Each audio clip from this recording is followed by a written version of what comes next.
Salut tout le monde, alors on est avec Lisa Azuelos, l'excellente réalisatrice. Ici, on essaie de faire une conférence qui va résumer un peu le cours qu'on a eu la chance de faire ensemble et que tu nous as fait l'honneur de faire avec nous.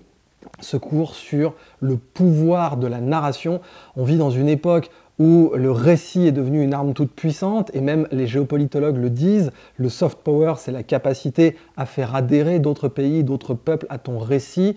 On l'a vu, et on en parle dans le cours, pendant la Deuxième Guerre mondiale, quand Frank Capra faisait le fameux Why We Fight, ou quand Disney faisait le fameux documentaire La victoire par la puissance aérienne, où on a carrément Disney qui produit un documentaire pour expliquer pourquoi il faut bombarder l'Europe. C'est pas rien pour Walt Disney. Et donc cette capacité à créer un récit, à bien créer un récit, une bonne narration, tu vas nous en parler ce soir. Et j'aimerais, pour commencer, que tu nous parles un peu du récit de ta vie, puisque tu viens de sortir un film autobiographique sur Amazon Prime, I Love America, où Sophie Marceau joue un rôle qui est essentiellement le tien, et qui raconte vraiment tous les détails de l'enfance jusqu'à ton... je ne vais pas dire ton immigration aux États-Unis, mais en tout cas, comme Louis B. Mayer, tu es parti à Hollywood, ça prouve que même au XXIe siècle, il y a encore un élan artistique là-bas, ce qui est quand même une bonne chose. Donc, parle-nous un peu de toi, Lisa. Alors, déjà, les gens peuvent regarder le film, hein, I Love America. I Love America sur Amazon Prime. Mais en fait, tous mes films parlent de moi. Et c'est peut-être lié au fait que j'estime que je n'ai pas une imagination qui peut se développer en dehors de mon récit personnel. C'est-à-dire que comme un dessinateur, je peux copier ce que je vois, mais je ne peux pas inventer un monde que je ne connaîtrais pas. Je ne fais pas de science-fiction, je fais pas de... Donc ce qui m'intéresse moi, c'est d'arriver dans mon récit personnel à trouver l'universel chez l'autre. Et souvent, plus je fais quelque chose de proche de moi, plus les gens qui viennent me voir à la fin des films, quand j'ai la chance de pouvoir les rencontrer, me disent « c'est incroyable, on dirait que vous avez filmé dans mon salon, on dirait que vous connaissez ma famille, on dirait que vous avez sorti des dialogues que j'avais déjà sortis, etc. etc. » C'est-à-dire que je pense que le pouvoir de la narration, c'est pas dans mon grand ou petit cerveau, selon qu'on considère la taille ou la capacité, qu'est-ce que je peux raconter? C'est dans le grand cloud universel du monde, qu'est-ce que moi, dans l'état vibratoire dans lequel je suis, je vais pouvoir capter et retracer de manière honnête et véritable. C'est un peu comme Salvador Dali, quoi, qui disait que sa moustache captait, était les vibrisses de son imagination. Ouais. Donc tu captes une atmosphère. Il y a, je pense à Gallienne, par exemple, c'est cet acteur qui est sociétaire, je crois, de la comédie française maintenant, qui était très biographique aussi. Et puis un petit peu Riyad Satouf ou Johan Sfar dans Le Chat du Rabbin, il y a beaucoup de ça aussi, l'aspect biographique. Et donc toi, c'est ça ta source d'inspiration, comme beaucoup d'auteurs, tu es un peu un Bernanos. Voilà, non mais je veux pas te jeter des fleurs inconsidérément. J'en ai. Si tu veux m'en jeter, moi je suis voilà, d'accord. Ça sera avec plaisir, notre audience va t'en jeter. Ouais. Et notamment en écoutant ton cours, c'est la première masterclass que tu donnes au passage. Ouais. Et tu m'as confié que tu voulais être conférencière, donc c'est vraiment génial pour nous d'avoir ta première masterclass. Donc dis-nous quand même comment tu es rentrée dans le cinéma. Ta mère était actrice.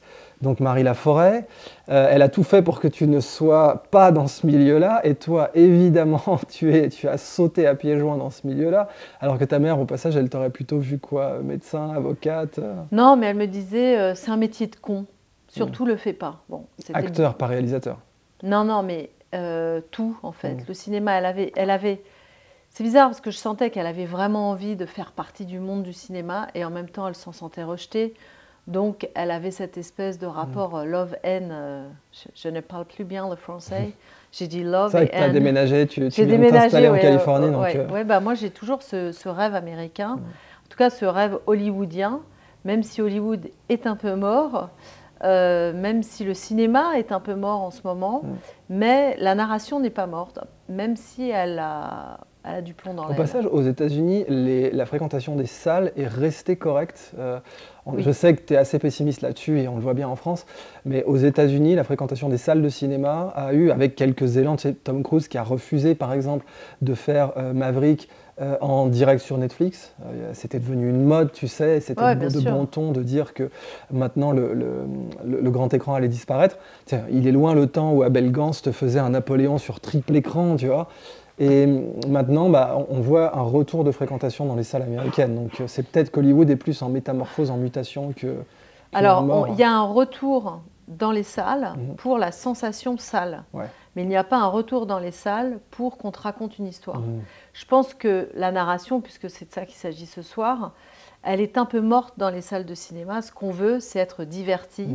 Peut-être tu peux nous expliquer ce que veut dire le mot divertir. Ouais, et ce qu'on veut, voilà, c'est être détourné. Et ce qu'on veut aussi, c'est être entertain.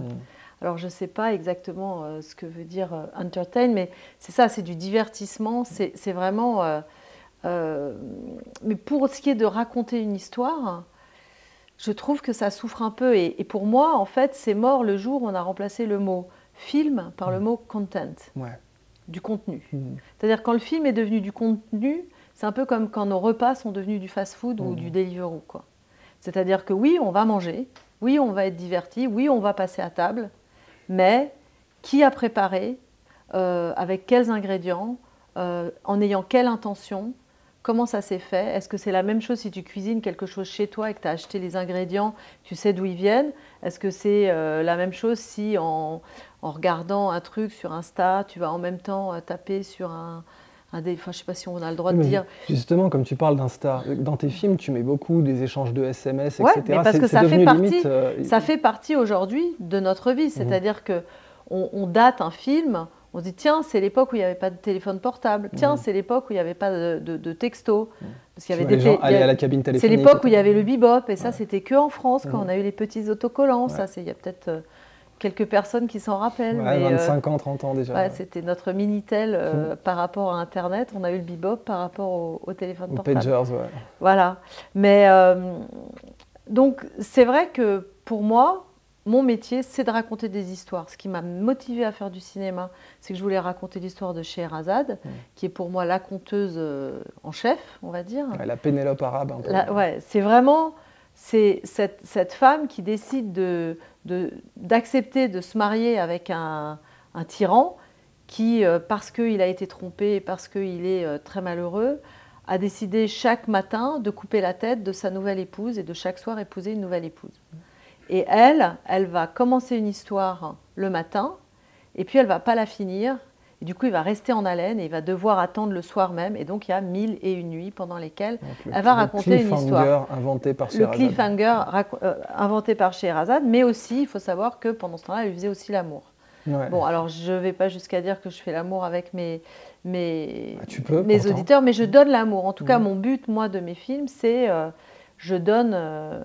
j'essaye que ce qui réside dans mon cœur va aller directement dans le leur. Ce qui m'intéresse dans le fait de raconter une histoire, c'est que leur cœur va se transformer au contact de l'histoire. Sinon, bon, si c'est juste pour être diverti, passer un bon moment, mais qu'en fait, on ne se rappelle même pas de ce qui s'est passé dans le film, ou qu'en tout cas, on ne se sent pas ou plus heureux ou mieux, ça ne m'intéresse pas tellement. Et je suis un petit peu effrayée de... Moi, quand j'ai démarré dans le cinéma, il y avait, on va dire, 90% de storytelling et puis 10% de films de genre, qui étaient du film qui faisait peur, du film de science-fiction, etc. Et aujourd'hui, on a inversé la tendance, c'est-à-dire que les films qui racontent réellement une histoire, c'est 10%, et tout le reste, c'est de la science-fiction, c'est de la frayeur. On vend de la peur et on vend plus de l'amour. On sait que le mécanisme des studios a beaucoup créé ça aussi. En plus, beaucoup d'acteurs, typiquement celui qui dit exactement ce que tu dis, c'est Matt Damon, qui a dit, il a dit dernièrement, on ne peut plus faire ce niveau de narration parce qu'avant, on avait le DVD ou la cassette qui équilibrait le risque pour un studio.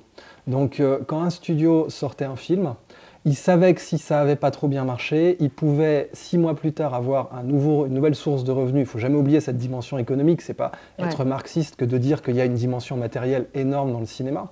Et d'ailleurs, même le simple fait que ce soit Hollywood, c'est parce que les gens fuyaient les procès de brevets que faisait Thomas Edison, qui avait tous les brevets du cinéma, et ils se sont mis pas loin de la frontière mexicaine pour pouvoir se barrer avec le matos au Mexique si jamais Edison leur faisait un procès. C'est pour ça que le cinéma est allé à Hollywood, que Edison avait tous les brevets sur les fameux nickel Odéon. Donc c'était un nickel Odéon, un Odéon où tu mettais un nickel, 1 centime de dollar, et puis tu voyais ton petit film de quelques minutes.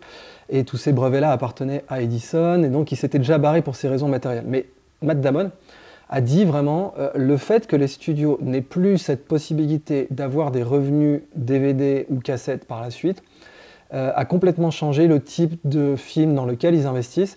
Et Matt Damon disait qu'il en souffrait, que les films pour lesquels il était rentré dans le cinéma, d'ailleurs à la même période que toi, dans les années 90, étaient des films qu'on ne pouvait plus financer aujourd'hui puisque les studios les délaissaient. Donc Good Will Hunting, mais on peut penser aussi à des films qui ont vraiment connu le succès après, comme Shawshank Redemption par exemple, qui est aujourd'hui tout le temps cité dans les bases de données type IMDb comme un des meilleurs films par l'audience. C'est pas Roger Ebert évidemment qui le considère comme un des meilleurs films, mais il a gagné son succès grâce par la suite à la cassette, etc.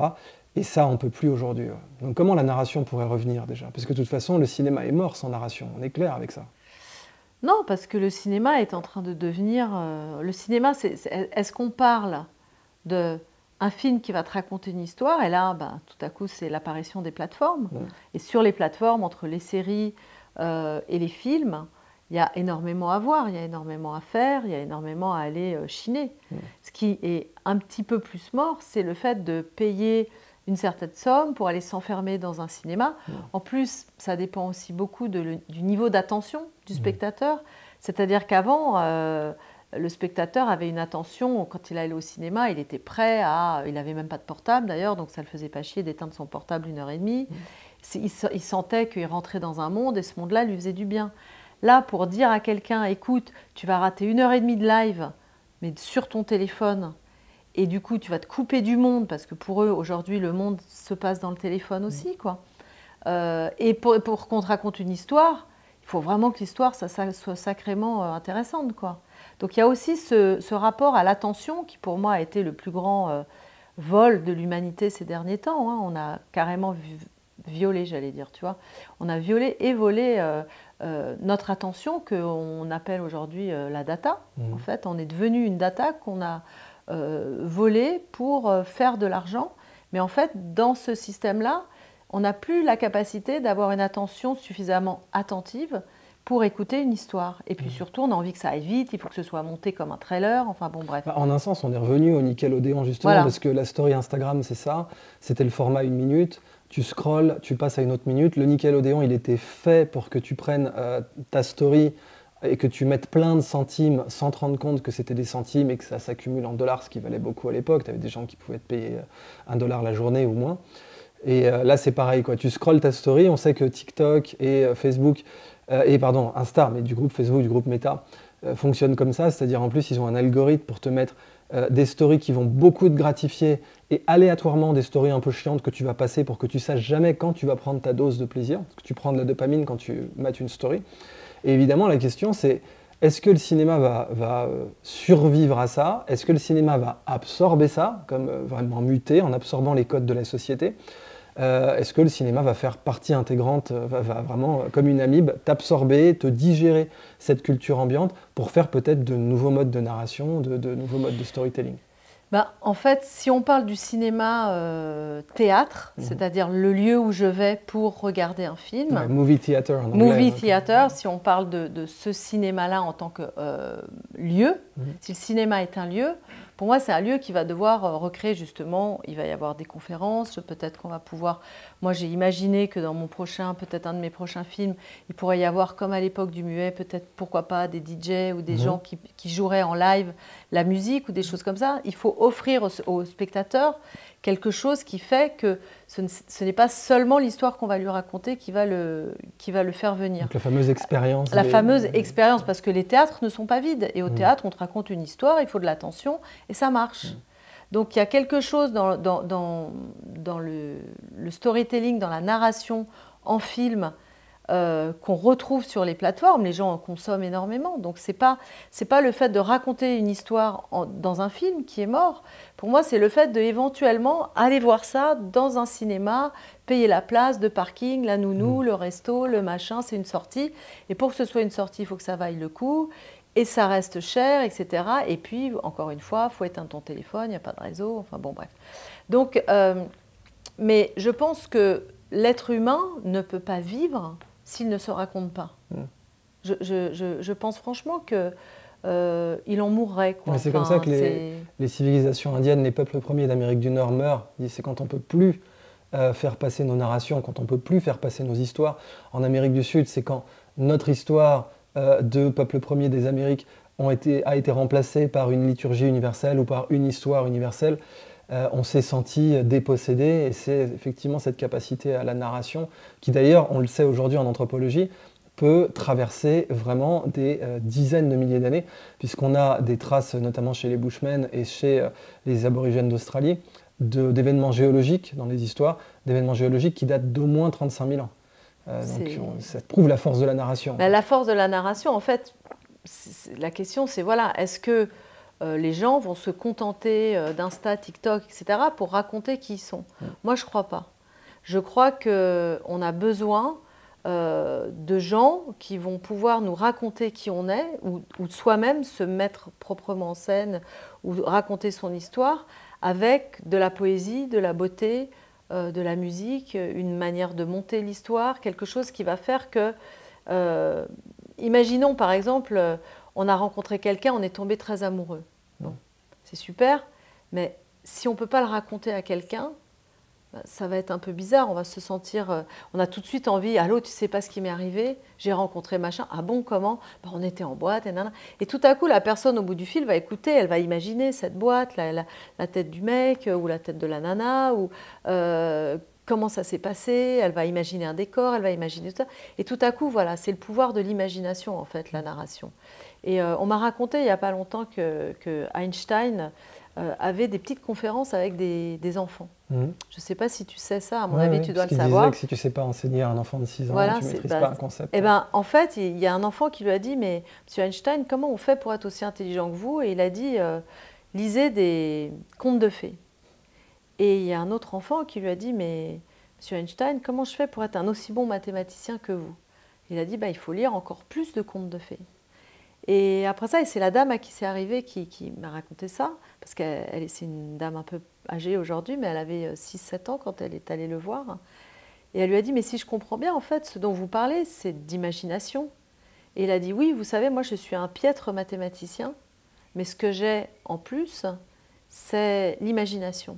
Ma manière d'imaginer est absolument unique. Et je pense que le pouvoir de la narration, c'est se mettre en lien avec cette manière unique qui est la nôtre, où quand on aime un cinéaste ou quand on aime un auteur, cette manière unique de raconter la personne à la fois unique, mais pas si unique que ça. On est tous un peu pareils, on fonctionne tous un peu pareil, on aime tous être amoureux, on a tous un peu peur quand on a peur. Enfin, il y a des universalités, mais on est aussi unique. Et cette manière unique de se raconter, de raconter une civilisation, ça, personne au monde va pouvoir enlever ce besoin-là.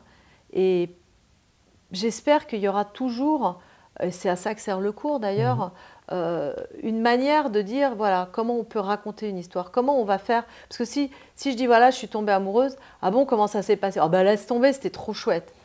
On est un peu frustré quand même. Il faut qu'il y ait des péripéties. Comment je vais raconter cette histoire-là? Écoute, c'était incroyable. À la base, je ne voulais pas sortir, tu te rappelles, j'étais un peu malade. Ah oui, c'est vrai.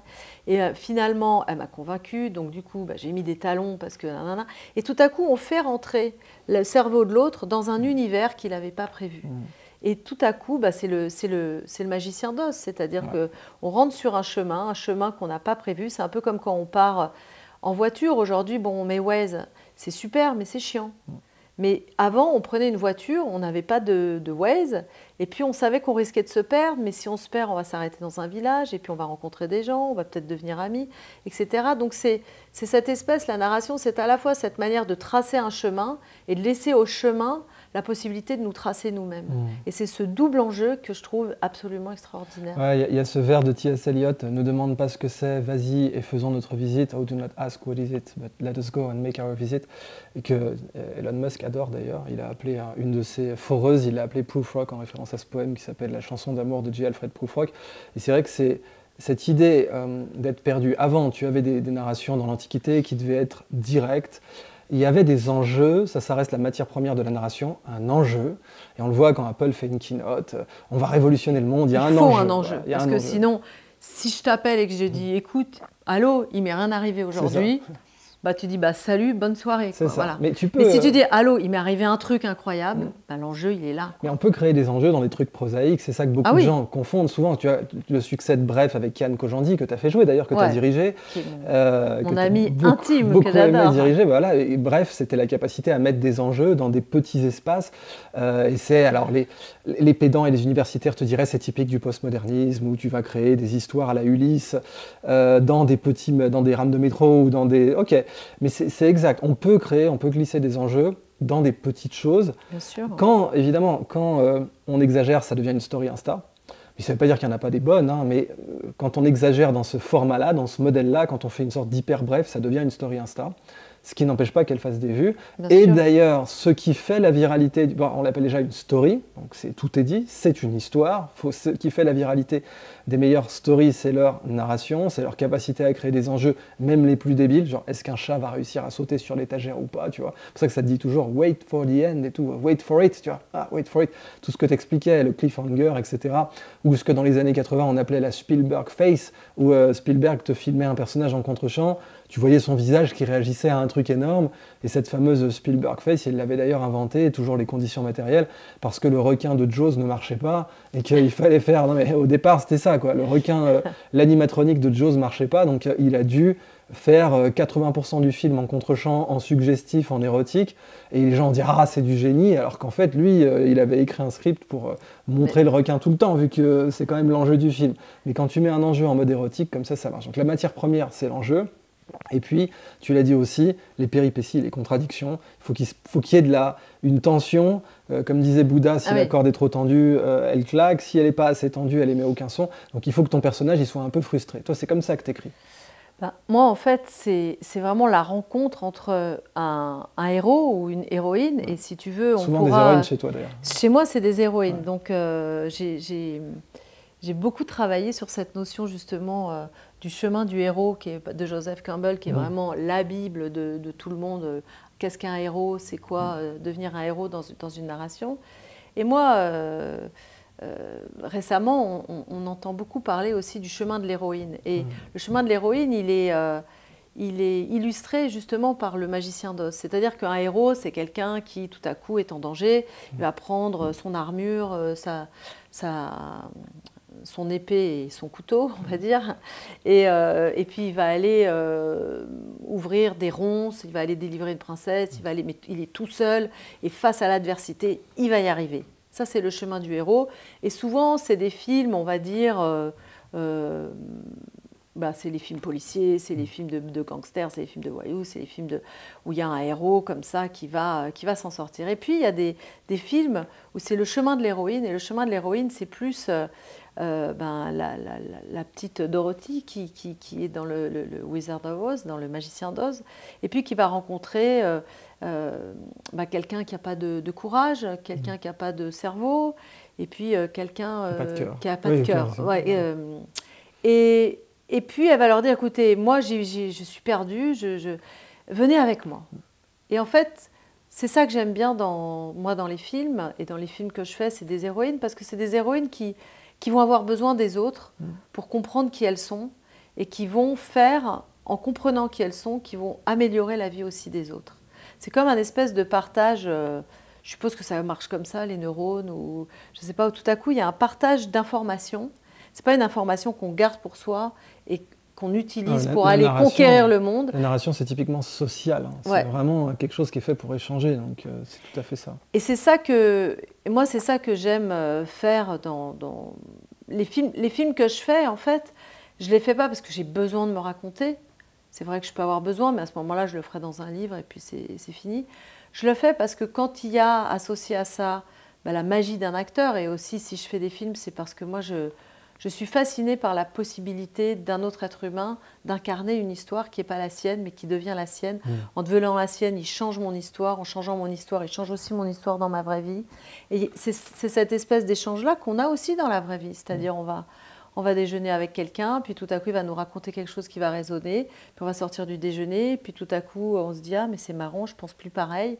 Et puis voilà, mon but à moi, c'est un peu de faire en sorte que les gens, quand ils voient mes films, ils se disent « Je ne suis pas tout seul, Parce que ça, je trouve que c'est important, surtout dans des villes, on se sent tellement seul. Donc on voit un film, on se dit, bah, je ne suis pas tout seul à vivre ça. Ah, bah, je ne suis pas tout seul à réagir aussi bêtement, ou aussi émotionnellement, ou aussi tristement. Mais tiens, c'est pas parce que j'étais triste ou seule qu'il n'y a pas de solution.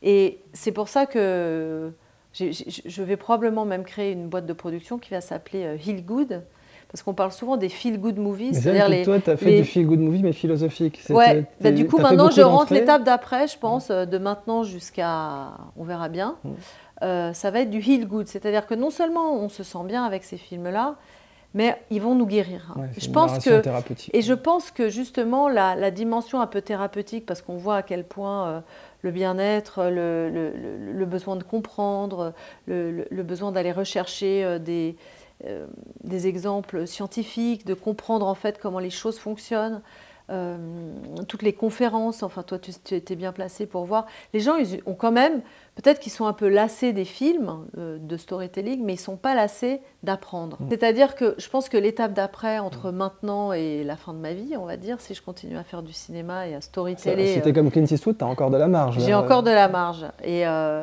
en fait, j'ai envie d'augmenter un peu le niveau de vibration et je pense que ça peut ramener les gens dans les cinémas. C'est-à-dire qu'aujourd'hui, dans le son, il y a un moyen de mettre des vibrations qui peuvent vraiment transformer les gens. Tu dois savoir, aujourd'hui, on est vraiment capable d'envoyer du son qui va vibrer suffisamment fort. C'est marrant que tu dis ça, c'était un fait, on croyait que c'était une légende, mais il s'est vraiment déroulé. Tu avais Nikola Tesla qui avait provoqué un tremblement de terre.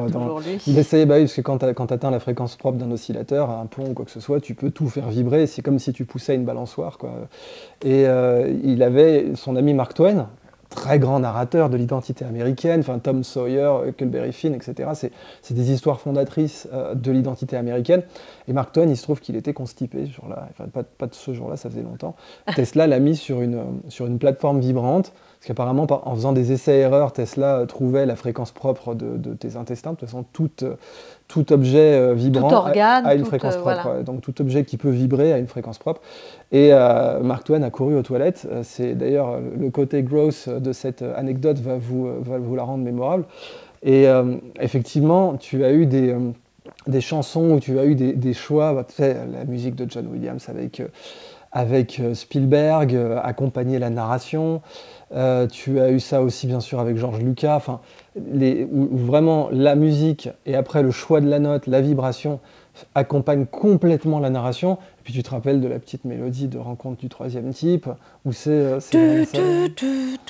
tu t'en rappelles, voilà. Et on s'en rappelle tous. Et en plus j'ai revu Richard Dreyfuss en interview cette nuit. Ah, c'est lui qui l'avait composé, c'est ça? Non, mais je suis très proche de ce film en fait. Pour moi, tu vois, c'est la grosse différence entre aujourd'hui et les films d'avant. C'est-à-dire que vraiment, Rencontre du troisième type, je crois qu'on n'a pas fait un truc aussi intime sur les extraterrestres, tu vois. C'est-à-dire que c'est quand même l'histoire d'un mec et l'histoire de quelques personnes qui ont un instinct, qui reçoivent l'image d'une montagne, ils ne savent même pas où elle est, et qui s'y rendent en laissant tout derrière eux. Et ils ne savent pas pourquoi. Il y a une dimension, c'est toujours celle-là, c'est le risque de production. Tu vois. À l'époque, Steve Spielberg n'était pas connu, c'était pas la star absolue, c'était pas un budget comme Jurassic Park. Donc on les laissait faire des productions de cette nature-là. C'est l'époque où Francis Ford Coppola va faire Apocalypse Now un peu plus tard, qui est la production la plus risquée de sa vie. Comme tu sais, il a hypothéqué sa baraque. C'était n'importe quoi sur le tournage. Ils avaient besoin de l'armée philippine pour faire les scènes. La prise de risque, aujourd'hui, il n'y en a quasiment plus. Enfin, mais c'est tout le problème du monde actuel, en fait. Bah oui, mais avant Non, mais on l'a vu avec le Covid, en fait. C'est que tout à coup, on s'est rappelé qu'on était mortel. Parce que le vrai risque d'être vivant, c'est qu'on peut mourir. C'est pas seulement de perdre de l'argent pour un studio, c'est de mourir. Ce risque-là, aujourd'hui, il n'est plus acceptable. Et du coup, tous les autres risques en ont souffert. Alors qu'être vivant, c'est embrasser au sens presque américain, embrace, prendre complètement. C'est comme si on décidait, en fait, quand on paye avec une pièce, de ne pas prendre l'autre face de la pièce. Mais dans la vie, il y a la mort, et dans faire un film, il y a le risque. Mais ce qui est compliqué, c'est justement cet aspect financier des films. Et C'est pour ça que tu veux faire ta boîte de prod d'ailleurs. C'est pour ça que je vais faire ma boîte de prod, mais ma boîte de prod, elle ne gagnera pas de l'argent, mais elle servira à faire. Elle te permettra de prendre des décisions plus risquées que si tu étais dans un studio système classique. Et puis surtout, c'est un label en fait. Ce sera un label pour dire, voilà, mes films à moi, tout comme on a eu Working Title, qui a fait tellement de films avec Julia Roberts, Hugh Grant, enfin tous ces films-là. On se dit, oh, ben, c'est un film Working Title. Je crois que c'est les premiers qu'on commençait à dire par les producteurs de machin. Avant, parce que c'était Daryl Zanuck et tout, t'en avais parlé, puis t'en parles dans le cours d'ailleurs. Puis United Artists, à une époque, il y avait un début de label, il y avait un début de franchise qui a disparu après la guerre en fait. C'est-à-dire Amazon, Netflix, on ne sait pas ce qu'ils vendent, mais on sait qu'ils vendent du contenu. Mais c'est pour ça que je te dis, quand on est passé du film au contenu, en fait, ce qui compte pour Netflix, c'est pas ce qu'ils mettent dans le tube. C'est que dans le tube, il y a des choses qui font qu'on va aller sur Netflix.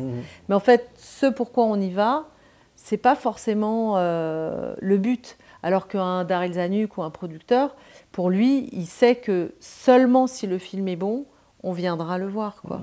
Et là, pareil, parce que Daryl Zanuck, il jouait sa peau dans chaque film. Enfin, il risquait la faillite, le mec. Il est passé plusieurs fois proche de la faillite. Mais ça a été pareil avec John Ford, qui a fait une blessure de guerre. Il a été emmené à la bataille de Midway pour la filmer. Il a été blessé, il aurait pu mourir. Voilà, on avait des producteurs et des réalisateurs qui jouaient leur peau. Alors après, faut-il jouer sa peau pour faire un bon film? Jouer sa peau, je parle de prendre des risques, quoi. Ouais, mais il faut prendre ce risque-là. Il faut prendre. Et puis le vrai risque à prendre, c'est le risque de l'échec, en fait. C'est ça. Ultimement, c'est ça, jouer sa peau. C'est prendre le risque d'une production qui ne sera pas bonne, qui ne sera pas appréciée, ou du public, ou des critiques, ou des deux. Et juste parce que tu avais envie de le faire, même Tarantino. Enfin, tu prends Jackie Brown, qui est adoré des aficionados de Tarantino, mais qui a fait le moins d'audience de tous ses films, post-Pulp Fiction, et qui n'a pas été un grand succès au box-office. Il l'a fait quand même parce que c'était quelque chose qu'il souhaitait faire, quoi. Bien sûr.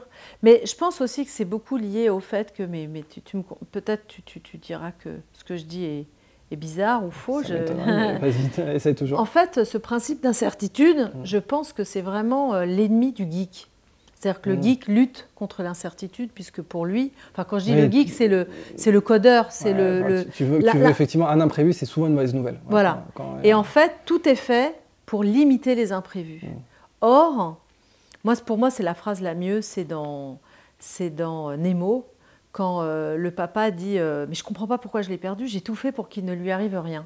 Et Doris lui répond mais c'est horrible de souhaiter ça à son enfant. Et en fait, c'est ça, le principe d'incertitude, il est arrivé un peu avec Internet. C'est-à-dire que tout à coup, on s'est dit, il faut qu'il n'arrive rien, quoi. Il faut que tout soit prévu, prévisible, et on va créer des algorithmes pour pouvoir prévoir même ce que tu n'avais pas prévu, mais du coup, tu vas croire que tu l'as prévu. Et comme ça, nous, on l'aura prévu avant toi, comme ça, on va pouvoir faire de l'argent. Et en fait, ça a tué le principe même de création et de narration, parce que pour moi, il n'y a pas de différence entre la création et la narration. Exactement au sujet de cette conférence et du cours qu'on a fait. Est-ce que la narration va gagner du coup? Là, tu dis, il y a le grand monstre de l'habitude, il y a ce que D.H. Lawrence appelait la grande broyeuse pour les villes. En fait, c'est devenu une grande broyeuse culturelle. Donc, tu as le grand monstre de la répétition, de l'habitude, du conditionnement, en fait.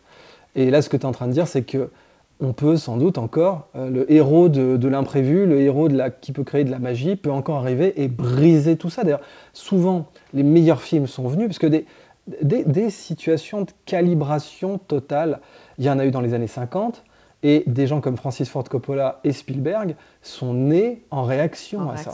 Mais c'est vraiment ce que je pense. C'est vraiment ce que je pense, c'est-à-dire qu'aujourd'hui, la barre est très haute dans le fait de ne pas pouvoir créer, mais forcément, ça donne envie de créer encore mieux et d'aller créer encore plus. Et voilà, c'est pas parce que on te dit bah non, on n'y va pas, c'est hyper dur de rentrer. La première chose que tu as envie de faire, c'est d'y rentrer, quoi. En France, personne n'avait voulu produire jusqu'au bout I Love America. Donc c'est Amazon qui l'a produit, paradoxalement. Tu vois. Donc, ça prouve qu'il y a encore des espaces. Mais moi, je suis très reconnaissante aux plateformes parce qu'elles permettent de continuer à raconter des histoires. Après, il faut que le cinéma, le lieu, se dise, bon, qu'est-ce que j'aime moi de plus que les plateformes? Et ce qu'ils ont de plus pour moi, c'est le son et la communauté live. Ouais, alors c'est vrai, tu n'interagis pas avec les gens autour de toi, mais... Ouais. Tu interagis quand même, parce que si tout le monde rit en même temps, oui, voilà. c'est un truc de fou. La standing ovation, enfin, il peut y avoir des expériences communes que tu n'as pas quand tu es tout seul devant ta télé. Ouais, mais ça illustre bien tout ce que tu as dit. Parce que si le cinéma devient un supermarché à la Walmart, tu pars du principe qu'à côté de toi, tu auras un fat américain, pour prendre le cliché, tu auras un type qui bouffe du popcorn, qui ne sait pas se conduire, qui est sale, qui est bruyant. Et là, le cinéma joue contre lui-même. Tu n'as pas envie d'avoir ça, c'est pour ça que tu vas voir Netflix. L'autre raison étant, et les précurseurs, c'était Canal+. Quand tu interrogeais la sociologie de Canal+, c'était des pères de famille qui disaient « Moi, quand j'ai eu mon 3e, c'était mort pour aller au cinéma le week-end, ça coûtait trop cher. » Et donc, en plus, j'avais du porno le samedi. Voilà, et bon, ça tu le dis moins, effectivement. Mais en effet, c'était tout à fait ça. La raison pour laquelle VHS, tu sais, il y avait Betamax et VHS. VHS a été imposé comme standard parce que c'est le seul où il y avait du porno. Betamax, c'était un meilleur standard chez Sony, mais il n'y avait pas de porno dessus. Ça, c'est l'histoire des nouveaux médias dans le monde. Moi, je peux te garantir que là, on met du porno au cinéma, tout le monde y va. Hein. Au cinéma, bah non, t'as des gens autour de toi. Qu'est-ce que tu vas regarder du porno avec des gens autour de toi? Bah moi, j'aimerais bien prendre le défi du porno ou en tout cas. Alors, ça serait genre Tinder qui ferait des trucs comme ça, tu voilà. vois. Ça serait, mais par exemple, tu vois, on ferait Tinder produirait un film érotico un peu chaud. Et tu sais que tous les gens qui sont là sont des abonnés Tinder, donc potentiellement qu'ils ont envie de. Voilà. Okay. Bon, je te garantis que les gens. Une fois, enfin, il y a 6 mois, j'étais dans la rue du Rex, le grand cinéma à Paris, le Rex. Tu avais fait pas mal de premières Où j'ai fait... Non, moi, j'ai jamais fait de première là-bas. Attends, celle de mon bébé, c'était où? C'était dans un grand pâté, je sais plus. C'est vrai que c'était souvent pâté. C'était pâté, donc c'était pas le Rex. Mais tout à coup, je vois une queue devant le cinéma, je me dis, mais qu'est-ce que c'est que ce film? À une époque où vraiment plus personne n'allait au cinéma. C'était limite juste après le Covid. Enfin bon, c'était vraiment... Et je vois une queue, mais qui ne s'arrêtait pas, un truc genre presque 1 kilomètre de gens qui attendaient, dans le froid en plus. Alors je vais vers eux et puis je dis, mais qu'est-ce que vous attendez? Ils me disent, bah, y a une soirée sur les films de la glisse. C'était pas les Nuits de la glisse, mais c'était un truc encore plus pointu que les Nuits de la glisse. Donc c'était vraiment des aficionados là. Donc tu vois, quand c'est pour aller voir un truc exceptionnel, qui va jouer de manière un peu exceptionnelle, mais où tout à coup, tu sais que tu as envie d'être à plusieurs pour regarder ça, tu as envie d'être en grand écran et que ça va t'en mettre plein la tête, bah ça marche. Après, voilà, les Marvel, les Tom Cruise, les trucs comme ça, ça marche parce que tu sais que tu vas prendre plein la tête d'effets spéciaux, etc. Mais est-ce qu'une histoire va réussir à amener les gens au cinéma? Et on vient d'avoir un exemple merveilleux, je ne sais pas si tu as vu ce film, Everywhere, Everyone, All at Once, qui est un film absolument extraordinaire. C'est un peu du Nolan, Inception, mais avec de l'humour et de la folie. C'est comme si Nolan avait rencontré Guy Ritchie et Tarantino, et qu'ils avaient mis l'humour de, je ne sais pas qui... des Monty Python. Exactement, Monty Python. Et tout à coup, ça donne ce film qui est un film de science-fiction, mais qui est un film qui raconte notre propre histoire, qui raconte la physique quantique, qui raconte aussi l'Amérique, mais qui raconte aussi qu'est-ce que c'est que d'être chinois en Amérique, et puis qu'est-ce que c'est que d'être chinois tout court, et puis qu'est-ce que c'est que d'être un être humain tout court, et puis qu'est-ce que c'est que d'être une pierre, qu'est-ce que c'est que d'être une histoire. Et en fait, ce film était tellement exceptionnel que les gens sont partis le voir en salle. Et ça, je trouve que voilà, ça met la barre très haut, effectivement. Tu vois, Christopher Nolan, il ne se demande pas si ces films ils vont aller au cinéma. Ces films, ils vont aller au cinéma et on va aller les voir. Ouais, parce qu'on sait qu'il va se passer un truc. Donc moi, je me dis, si j'arrive à refaire un jour un film de cinéma où les gens veulent aller voir, bah, quel beau défi. C'est pas dit que je vais y arriver. Tu vois, chez Nolan, je ne sais pas si c'est la narration qui est toujours très spéciale, non linéaire, très inspirée de son premier film, Memento, ou les moyens, c'est-à-dire que Nolan, qui a été très frustré par son premier film, donc Memento, tu sais, où il payait chaque bobine et tout, il avait pile poil l'argent qu'il fallait pour finir le film, et maintenant il filme qu'en grand format, Nolan. Enfin, c'est le gars qui va chez Harry te prendre la caméra à 500 000 balles, avec du très grand format, une profondeur de champ de dingue et tout. Et ça, c'est clair qu'il n'y a que sur grand écran que ça rend bien. Là, si tu connais un peu Nolan, tu sais que c'est sur grand écran que son choix de caméra, enfin, c'est le type qui filme avec les caméras les plus chères, hein, avec Alejandro González Iñárritu et quelques autres, tu vois. Enfin, c'est eux qui dégainent des caméras comme ça, qui sont uniquement à la location pour les autres réalisateurs. Et ça, c'est une niche où tu sais que le cinéma continuera à exister rien que pour ça. C'est pas forcément la narration. J'espère. Et puis, J'ai l'impression qu'il y a un moment où les gens aussi vont peut-être... Tu vois, il y a eu ce grand truc du fast-food. Je reviens toujours au fast-food parce que pour moi, c'est un peu le début des plateformes. C'est vraiment le contenu qui va mettre... Fast-food, ça allait vite dans ta trachée. Bah là, on met des trucs qui vont vite dans le contenu, quoi. Tu vois, donc c'est un peu la même chose. C'est révélateur parce que là, tu meurs si ça part dans ta trachée, mais c'est limite ça, quoi. On te gave. C'est vraiment du gavage, mais je pense qu'il y a un moment où on est revenu au petit bistrot, le fooding. Tu vois, tout à coup, on a inventé ce mot, le fooding, le slow food. Qu'est-ce que Eh ben, je pense que tout à coup, on aura. C'est quoi un exemple de film pour toi qui va dans cette direction-là, le slow food Comme documentaire, je vois par exemple My Octopus Teacher, qui est vraiment parce qu'il est ultra narratif. Alors, il est parfait parce que il est narratif, mais pas gnangnan. Mais est-ce qu'il serait allé le voir au cinéma? Bah ça, je pense pas. Non. De toute façon, en termes de prod, mais tu vois, pourquoi pas? C'est-à-dire que tout à coup, moi, je voudrais bien le voir au cinéma. Tu vois, c'est un genre de film. C'est-à-dire que si tout à coup tu mets un DJ qui va jouer pendant ce documentaire-là et qui va faire du son incroyable et qu'on te dit c'est du son expérimental qui va transformer tes cellules et tu vas pouvoir te mettre dans la même vibration que le octopus ou je ne sais pas quoi, ou alors que derrière il va y avoir une conférence qui va t'expliquer quelle est la vibration qu'il peut y avoir entre un animal et toi ou je ne sais pas quoi.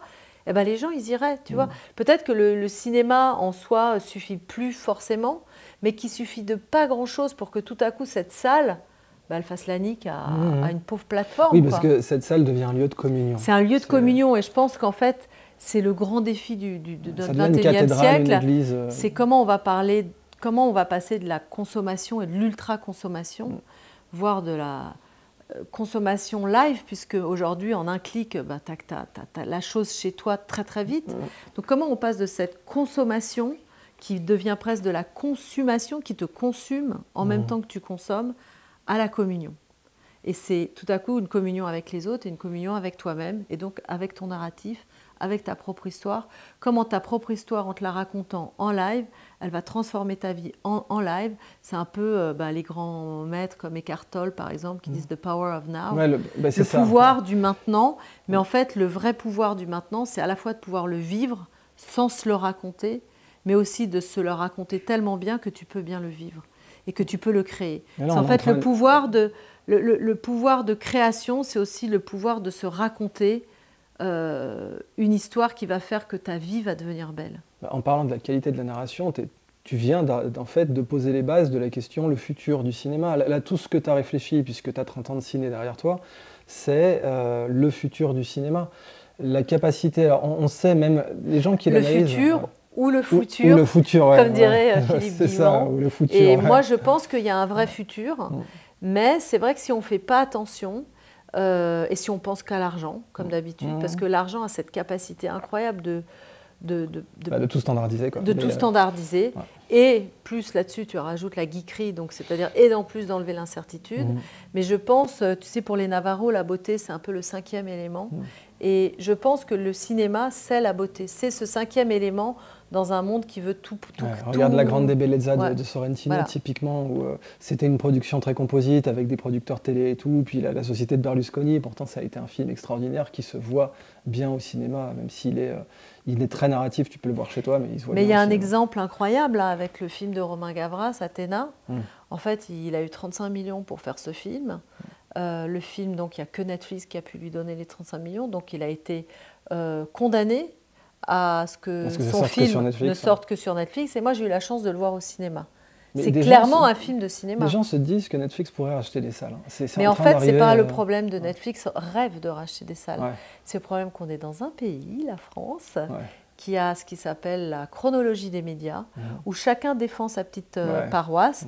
Et en fait, aujourd'hui, si tu sors un film sur Netflix, tu n'as pas le droit de le mettre au cinéma. C'est aussi simple que ça. Oui, c'est aussi simple que ça. Tu as le droit à peine 48 heures, enfin à 2 séances.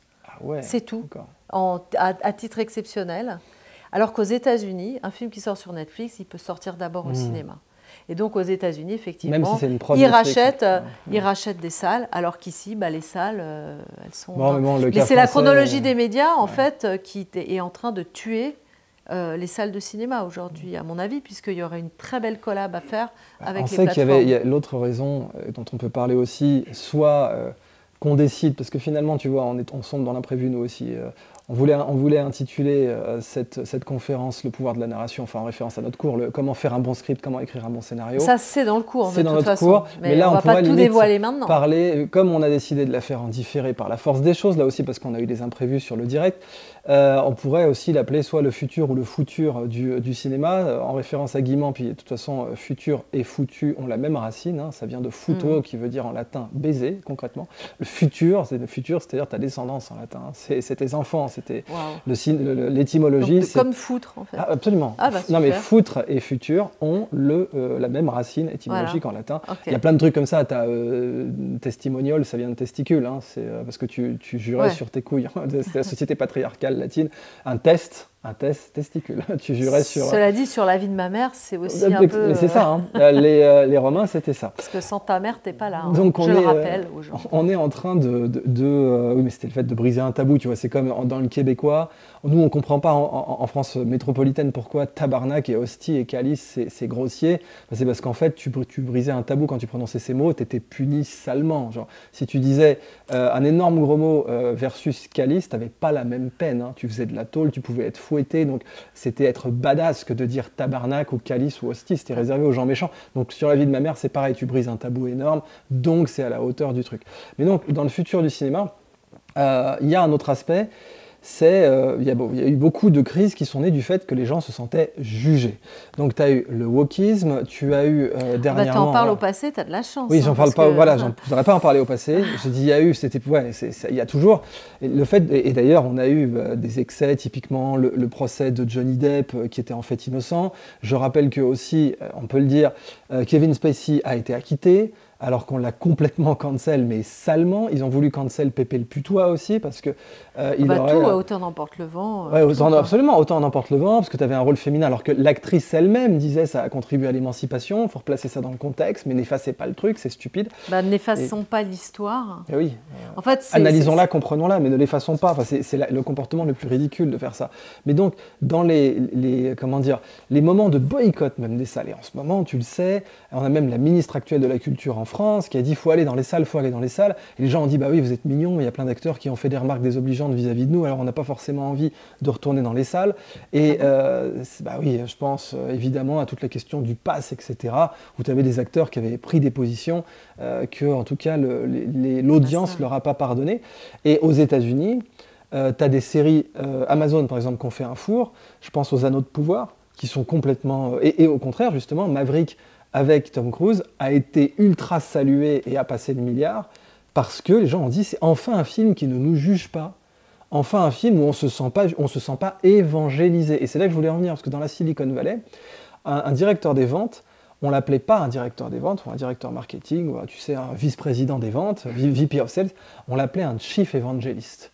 Quand tu voulais imposer une nouvelle techno, tu étais le chief evangelist. Parce que tu devais reconnaître, alors ça partait peut-être d'une bonne intention au départ, qui était de dire, attends, j'arrive avec une nouvelle techno, donc d'abord, il faut que j'explique aux gens, c'est pas comme chief of sales, c'est quand tu vends du savon, c'est le même produit, les gens connaissent déjà le produit. Mais un chief evangelist, c'est quand les gens savent même pas que ton produit existe et savent même pas qu'ils en ont besoin. Donc ça a créé des gens qui se prenaient tous pour Steve Jobs et qui étaient là pour t'évangéliser.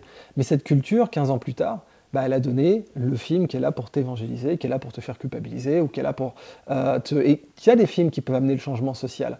Les meilleurs sont ceux qui ne te font pas culpabiliser, qui t'amènent directement, qui t'empouvoirent, comme diraient les Québécois, vers le fait de procéder du changement social, sans d'abord commencer par ce levier qui est quand même sordide, qui est la honte. Tu vois. Mais de toute façon, moi, c'est... Pour moi, Dieu a sorti Adam et Ève du paradis, pas parce qu'ils avaient mangé la pomme, mais parce qu'ils ont eu honte de se montrer à lui. Parce que c'est ça qui a marqué dans la Bible. Ouais. C'est à partir du moment où ils ont eu honte que Dieu les a sortis. Donc pour moi, la honte, c'est vraiment...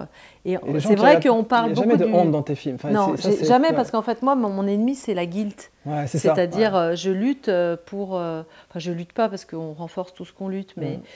Je lutte pas parce que, oui, on renforce tout ce contre quoi on lutte. Mais pour moi, je m'adresse aux femmes, et les femmes, elles ont donc souvent ce défaut de se sentir coupables de ne pas en faire assez, ou alors coupables d'usurper. Mais dans mon bébé, c'est est-ce que je suis une bonne mère ? Est-ce que je suis une bonne mère ? Est-ce que je suis une bonne femme ? Est-ce que j'ai le droit de faire mon métier ? Est-ce que je m'en veux d'avoir une sexualité ? Est-ce que je suis une pute ? Est-ce que mon désir est bien ? Est-ce que... Bon. Et, en fait, presque donc, le fil rouge de ta cinématographie, c'est de libérer les femmes de la honte. Ouais. libérer les femmes de la honte, Mais élégamment, et notamment, pas comme notamment les trucs, aussi les mères. Ouais. Je dis deux choses, je dis, voilà, la honte est l'ennemi, non pas du bien, mais de toi.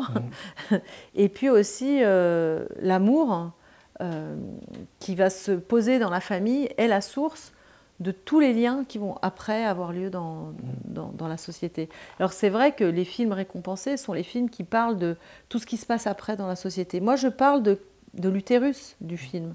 Tu vois, c'est un mot qui fait vraiment grincer les gens, tu vois, même, j'ai oublié, c'est Nancy Meyers, Ce que veulent les femmes. Ouais. Tu as cette scène où elle dit vas-y, dis-le que j'ai un vagin, tu vois, et puis là tu sens que ça le crise parce que le mec, il joue, c'est Mel Gibson en plus qui fait de l'autodérision, qui joue un publicitaire des années 80 où tu vendais de la bière en mettant des femmes à poil et tout, et tu sens que le mot vagin, ça le crise. Ça fait. Tu vois. Mais moi, c'est la question que je pose, c'est pourquoi on a tellement sacralisé le sang des hommes qui sont tombés pendant la guerre, donc le sang des morts. Ouais, et les mères qui ont perdu leur enfant. Et pourquoi on ne sacralise pas le sang des vivantes dans certaines cultures, on le fait. Qui permet justement de créer la vie. Donc en fait, le sang qui crée la vie, bah, c'est un sang qui fait peur, qui fait mal. Et puis le sang des morts, il est sacralisé. Il y a des plaques partout dans Paris. Ici est tombé machin. Ici, t'imagines si on avait des plaques dans les rues de Paris. Ici, machine a eu ses règles.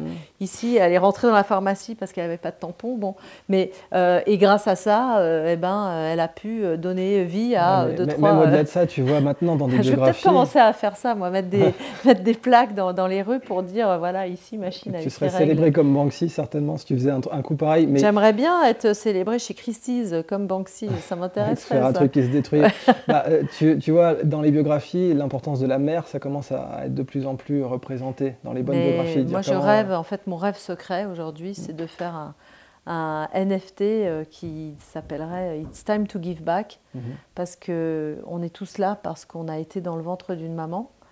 Sinon, on ne serait pas là. Pour l'instant, l'utérus artificiel n'existe pas encore. Et moi, je trouve que non, mais pour moi, c'est ça. Hein, le climate change me fait beaucoup moins peur que l'utérus artificiel, parce que ce jour-là, c'est vraiment la mort. Mais voilà, it's time to give back. C'est le moment de rendre et de rendre hommage à cet amour qui fait qu'on est humain. Et moi, mes films, eh ben, ils rappellent aux humains qu'ils ont la capacité d'aimer et que, a priori, la mission, le why dont on parle, la mission de vie, c'est quoi? C'est pas une mission, c'est simplement l'expérience de l'amour dans la matière.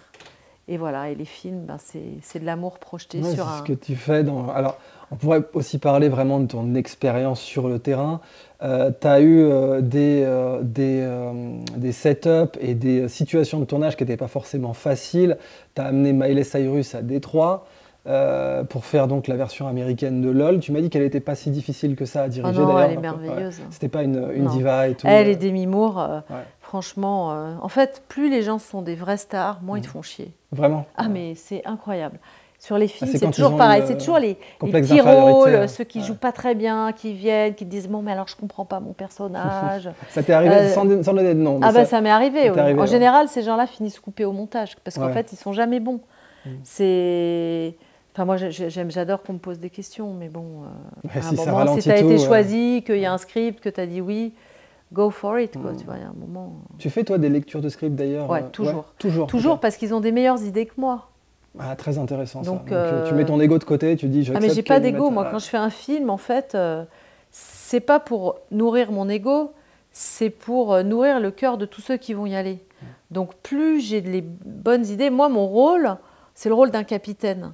C'est-à-dire que je ne vais pas envoyer chez un mec qui me dit « Attention, il va y avoir une tempête ». Dans le sens football, dans le sens bateau. Non, tu dis dans le sens bateau, c'est-à-dire que moi, je dois faire en sorte que mon bateau il arrive au port bien en bonne santé. Mais je vais avoir besoin du cuisinier parce que sinon, pendant 15 jours, tout le monde va mourir de faim. Je vais avoir besoin du mec qui va réparer la voile. Je vais avoir besoin du mec qui va me dire la météo. Un autre qui va me dire il vaudrait mieux prendre cette route-là. Je vais avoir besoin de plein de gens. Et moi, sur un film, je respecte chacun a un poste où il est meilleur que moi. Le décorateur, il connaît mieux la déco. Le costumier, il connaît mieux les costumes. Le mec qui fait la lumière, il connaît mieux la lumière. Le cadreur, ils connaissent tous mieux tout que moi, sauf qu'ils ne sont pas les porteurs de l'histoire. Ouais. Toi, tu es le chef d'orchestre, mais Ok, bah, c'est vrai que tous les réalisateurs ne sont pas comme ça, évidemment. Kubrick, c'était. Mais bon, il était autiste, alors il y avait un aspect où je pense qu'il n'aurait pas pu. Kubrick, c'est un prophète, alors. Bon. Oui, bah, bien sûr, non, mais on n'est pas là ni pour critiquer, ni pour faire des jugements de position, mais c'est le style, quoi. Alors, bah, moi, c'est le voyage de l'héroïne, j'emmène tout le monde dans mon... Il y a un côté lâcher prise, t'arrives Non, il y a un côté... Moi, je suis une hippie. Non, je suis hippie dans le sens communal. C'est-à-dire que pour moi, un film, c'est une œuvre commune dans laquelle on va tous mettre un peu de notre propre histoire et ça va donner une histoire pour tout le monde. Et c'est ce processus, je pense, de création et de narration qui font que tout à coup, un film, bah, c'est pas seulement un entertaining ou un divertissement. Un film, c'est un bout de la vie des gens qui vont pouvoir se réapproprier. Et c'est pour ça que c'est important de continuer le storytelling et d'aller voir notre cours. Tu nous as vraiment booté l'enthousiasme. Tu sais, anthéos, hein, pour Pasteur, il a dit que c'était le plus beau mot que les Grecs nous avaient laissé, avoir un dieu à l'intérieur. Anthéos. Comme une braise, quoi. Tu nous as mis les soufis et les yogis disent que l'âme, c'est comme une braise, le corps, comme un bout de charbon noir attrape le feu et devient une braise quand il attrape l'âme. Là, tu nous as bien mis le feu. Je t'aurais posé une ultime question avant de passer justement aux questions qu'on avait en amont de ce tournage. Et quand même, est-ce qu'il y a eu des fois où tu as dû faire plein de prises, où tu as dû vraiment, je sais pas, une scène, un truc que tu as dû refaire plein de fois? Parce que pour moi, la persévérance, c'est aussi une mesure du style du réalisateur. Et c'est une question que je voulais te poser depuis longtemps. En fait, je fais plein de prises quand je fais un plan séquence. Ouais. Sinon, il n'y a aucune raison de faire plein de prises. D'accord, donc c'est plus technique. Faire plein de plans que faire plein de prises. Le seul moment où je fais plein de prises, c'est un plan séquence et moi je crois que mon maximum ça a été 25. Ouais, c'est quand même pour un plan séquence qui doit durer une bonne minute. Mais bon, quand on voit ce que Romain Gavras a fait dans Athéna, bon, lui il a carrément répété 2 mois. Mais je rêve de faire un film où je répéterai pendant 1 mois et puis je fais une prise. Ah bah, t'as l'Arche russe hein, qui l'a fait pour de vrai. Je sais, c'est mon rêve. Soukourov, ça, ce serait vraiment... Et puis évidemment, après, tu as eu des faux ou c'était par des effets spéciaux. Birdman, il y aura toujours des faux. Voilà, mais ils l'ont dit. Quoi. Birdman, tu feras un faux, mais ça nécessiterait quand même un peu de Corée. Je ferai un faux, mais Birdman, Iñárritu et puis 1917, ils ont les deux, Sam Mendes, je crois, ont été tournés comme ça. Mais c'est c'est ma passion, ça. Ah bah, merci infiniment. On va passer aux questions qui ont été sélectionnées.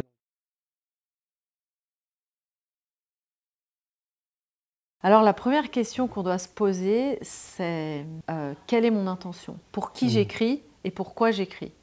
C'est-à-dire que je vais parler d'une chose qui est en moi et je vais aller la transmettre à quelqu'un. Est-ce que ce quelqu'un en a besoin?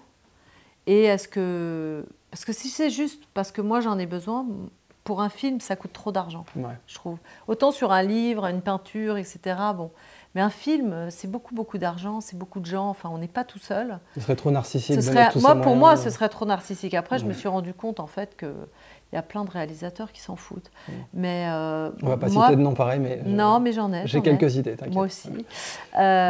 Donc pour moi, c'est ça, c'est vraiment quelle est mon intention et est-ce que je peux aussi résumer mon histoire en une phrase?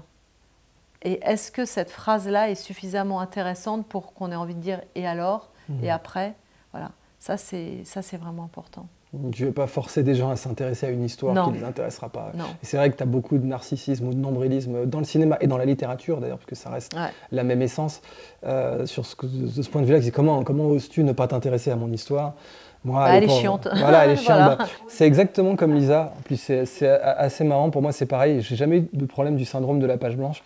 Mais l'école TED, etc., le fait d'avoir fait des conférences TED, ça t'oblige à savoir quelle est la direction de ce que tu veux dire, qu'est-ce que tu veux dire, et d'oser te poser des questions. Il y en a, tu vois, qui diront « Ah non, c'est vulgaire, comment osez-vous » Tu vois, on tomberait dans les excès du design à outrance, du design pour le design. Ah non, c'est vulgaire, d'oser avoir un but, une motivation à ce que tu écris. Mais bon, j'ai commencé dans le journalisme en étant éditorialiste au Point, et puis ensuite dans le non-fiction avec mes essais. Donc là, tu sais ce que tu veux dire, quoi. Même si dans l'essai, tu peux errer, tu peux faire ce que Leopardi appelait du vagheggiare, c'est-à-dire aller sans savoir où tu veux aller. Pascal disait « Je présente volontairement mes pensées sans ordre parce que ce serait être trop narcissique que de croire qu'elles ont un ordre, qu'elles peuvent être organisées. Je reconnais mes propres faiblesses. » Leopardi, il essayait de tout organiser, mais plus parce qu'il était un peu autiste. Voilà, je cherche un message et ensuite je cherche à l'habiller et j'ai pas de honte à dire ça.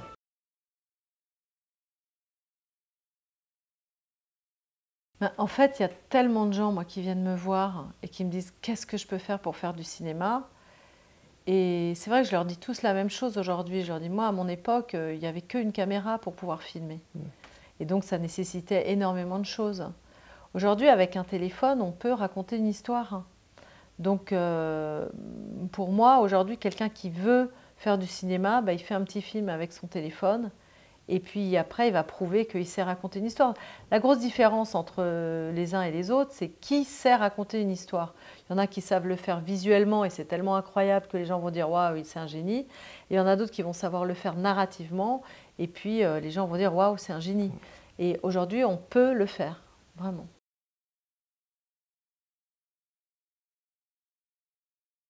Pour moi, c'est quand j'ai fait mon cours avec Robert McKee qui a dit un bon scénario, c'est un scénario auquel on ne peut plus rien enlever.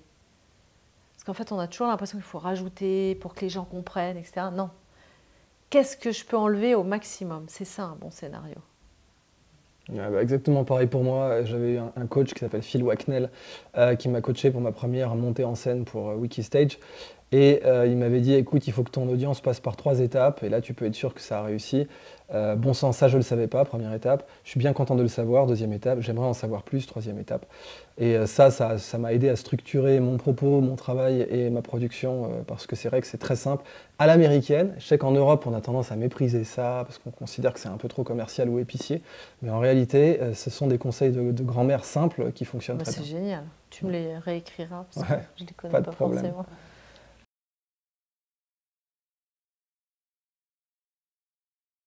Oui, je pense qu'aujourd'hui, la question du format se pose. On ne va pas faire la même chose si on sait que c'est pour le téléphone, pour un TikTok ou une story. Moi, aujourd'hui, quand je fais des films, je sais qu'ils ont des chances d'être regardés sur un téléphone aussi. C'est un risque que je prends et que je suis OK de prendre. Ça veut dire que je vais vous raconter une histoire, je vais faire en sorte que ce soit le plus belle possible, mais c'est OK si vous la regardez sur votre téléphone. Donc je prends ce risque-là, moi, d'être vue sur un petit truc comme ça. Donc je ne vais pas tout miser sur les effets spéciaux, les effets sonores, etc. etc. En revanche, j'ai un film que j'ai écrit pour le cinéma et que j'espère bien que je vais faire pour le cinéma. Et ça, c'est important parce que tout à coup, tu sais que tu vas avoir le son qui va t'aider. C'est un son différent avec lequel tu peux jouer, les mix, les trucs comme ça qui vont vraiment te mettre dans un état différent. Et puis l'image, quoi. Tu vois, l'image, c'est pas la même chose quand tu vois un film sur grand écran. Donc, mais il faut pouvoir dire au spectateur, tu vois, tu m'as donné 10 francs, c'est même plus des francs, rappelle-moi. Tu m'as donné... Peut-être que ça le sera à l'avenir. À l'avenir, non, ce sera de la digital money, mais ça, ce sera une autre... Ça sera dit euro-dollar, comme dans Cyberpunk. Ce sera dans pas longtemps, quand on aura bien traversé cette crise et qu'on n'aura plus d'argent papier. Quand on aura du Great Reset bien comme il faut. Voilà, bon là, on en reparlera à ce moment-là. Mais bon, en attendant, c'est bien, en francs, le titre, c'était 99 francs. Avant qu'ils disent 14,95 €, je sais pas quoi, c'était 99 francs. Donc on va rester sur cette époque bénie. Cette époque bénie. Donc voilà, si on doit payer une place de cinéma qui, encore une fois, est très chère, j'ai un minimum que je dois à mon audience qui va venir. Et il faut qu'ils se disent, oh là là, c'est tellement beau. Heureusement que je l'ai vu au cinéma. Qu'ils ne disent pas, putain, quand je pense que j'ai payé ça, que j'aurais pu le voir sur mon téléphone, quoi. C'est l'interaction entre la narration et le spectacle. Ouais.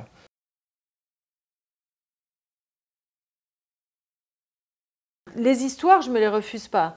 Mais en revanche, si j'écris pour le cinéma, maintenant, je vais écrire avec beaucoup plus de révérence, quoi, parce que je me dis, il faut que les plans soient incroyables, le chef-op incroyable, tout doit justifier le fait que tu ne peux venir voir ce film que sur grand écran. J'ai toujours voulu mettre un côté spectacle dans les confs. Et le côté waouh, le côté spectaculaire, pour moi, ce qui fait une bonne conf, c'est que justement, elle devrait se rapprocher du cinéma. Et que, tu vois, Al Gore, Une vérité qui dérange, en fait, c'était une conf d'Al Gore, mais ils en ont fait un film. Donc ça, c'est la bonne conf, c'est quand elle est tellement spectaculaire que les fameux 3 étapes du waouh, je le savais pas, je suis bien content de le savoir et j'aimerais en savoir plus, sont tellement bien faites que du coup, tu es quasiment compétitif avec un spectacle. Et le spectacle, c'est... Soit il s'intrigue parfaitement avec la narration, et l'exemple de Lisa absolu, c'est Autant n'emporte le vent, où là la narration et le spectacle sont parfaitement emboîtés l'un dans l'autre. Il n'y en a aucun qui fait de l'ombre à l'autre. Et puis dans un mauvais film, genre un mauvais de la série des X-Men, il y en a eu des bons, mais tu vois, un mauvais, ou un mauvais Transformer, un truc comme ça, le spectacle se met en travers de la narration. Ouais. Et ça fout tout en l'air parce que du coup, c'est ton ennemi, quoi. Ce que tu as voulu, la raison pour laquelle les gens vont au cinéma, et détruit la narration même. Donc, j'essaie, moi, de partir de la narration et d'aller vers le spectaculaire. Si j'ai bien compris, quand toi, Lisa, tu veux faire un film pour le cinéma, tu essaies quand même dès le début de te poser les questions de l'aspect spectaculaire. Mais comme tu travailles énormément à la narration et que tu écris tes scénarios en très peu de temps, tu te focuses complètement dessus, tu travailles tellement tes scripts que je pense que tu pourras jamais perdre de vue la narration, quoi. Ça t'est arrivé d'ailleurs, j'ai oublié de te demander ça, de prendre un script qui n'était pas écrit par toi?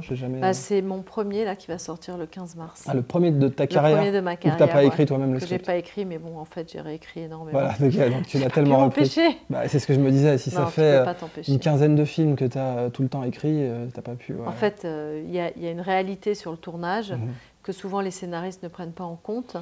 Et en fait, sur un tournage, tu es obligé d'adapter à la réalité du tournage, de ce que tu vois dans l'œilleton.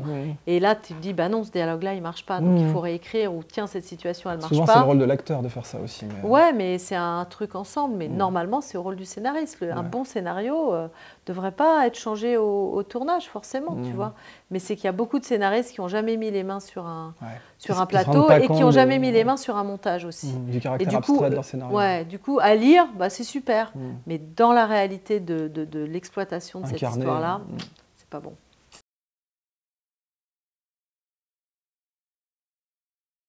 En fait, pour moi, c'est toujours le même conseil. C'est un conseil qui marche que tu fasses du cinéma ou pas. Ça revient à reprendre ce que tu disais, c'est-à-dire ce Dieu à l'intérieur de nous, cette lumière. Parce qu'il ne faut pas oublier que le cinéma, quand tu écris un scénario, si ça ne devient pas un film, c'est rien. Si tu écris un livre, c'est un livre. Un scénario, si ce n'est pas un film, c'est rien. Donc c'est une histoire qui nécessite d'être projetée. C'est de la lumière projetée sur un écran. En fait, toi, ce que tu vas regarder, c'est de la lumière projetée. Et ce qui est important, c'est de vraiment cultiver ta lumière intérieure pour pouvoir la projeter la plus puissante possible. Si tu n'as pas grand-chose à dire, ou si tu ne le dis pas de manière assez lumineuse, ta lumière, ça va être un pauvre truc sur un pauvre écran et tout le monde va s'en foutre, quoi. C'est justement la biographie de Lisa qui me montre le meilleur conseil parce qu'elle a commencé en apportant les cafés, point. Elle était dans la finance avant.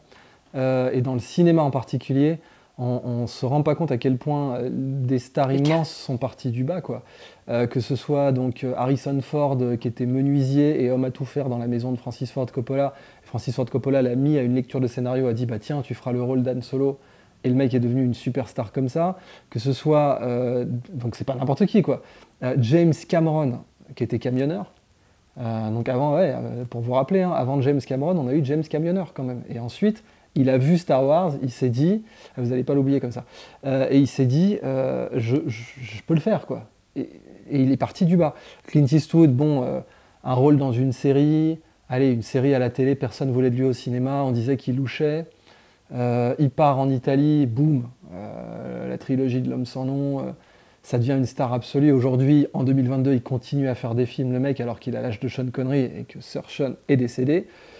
Donc partir du bas, les meilleurs cas, ce sont ceux qui sont partis du bas et qui ont commencé dans des... Vaut mieux avoir un pied dans la porte que de...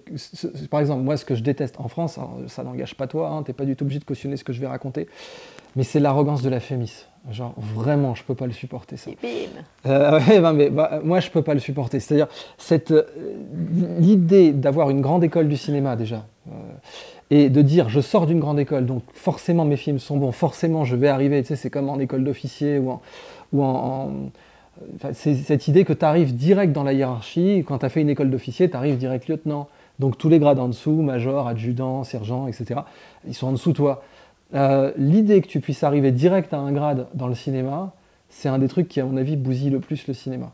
Et ça fait des réalisateurs qui sont allés au mieux parce qu'ils ont fait une école, savent 2-3 trucs, ont de la culture et sont capables d'exécuter et d'avoir un bon artisanat, mais l'aspect artistique sera inexistant ou va finir par s'épuiser, même s'ils avaient déjà un petit peu de feu sacré eux-mêmes, parce que cet entitlement, je ne sais plus comment on dit en français, mais cette sensation que quelque chose t'est dû, va bousiller leur ciné. Donc Tarantino, il est parti d'un vidéoclub, à l'arrache en faisant des scripts et tout, il n'avait pas fait l'école. Et on pourrait en citer des tonnes, des comme ça, voilà. Il faut que ce soit Sean Connery, dont les gens disaient qu'il ne savait pas jouer, et ils ont dû lui faire porter un costard, le faire dormir avec le costard de James Bond, littéralement, pour qu'il devienne James Bond. Les plus grands, ce sont ceux-là, quoi. Mais c'est aussi ceux qui, je parlais de lumière intérieure, ceux qui ne vont pas douter, c'est-à-dire qui ne vont pas avoir honte de dire « ma lumière, le monde en a besoin ». Il faut beaucoup d'humilité, finalement, pour pouvoir dire ça. Il y en a qui le font avec arrogance, et je pense que ce sont des mauvais artistes. Et ceux qui le font avec de l'humilité, qui disent j'ai cultivé une certaine lumière, et cette lumière, il faut que je la partage. Et quand tu es capable de le faire avec humilité, je pense que c'est là que tu fais les meilleures histoires.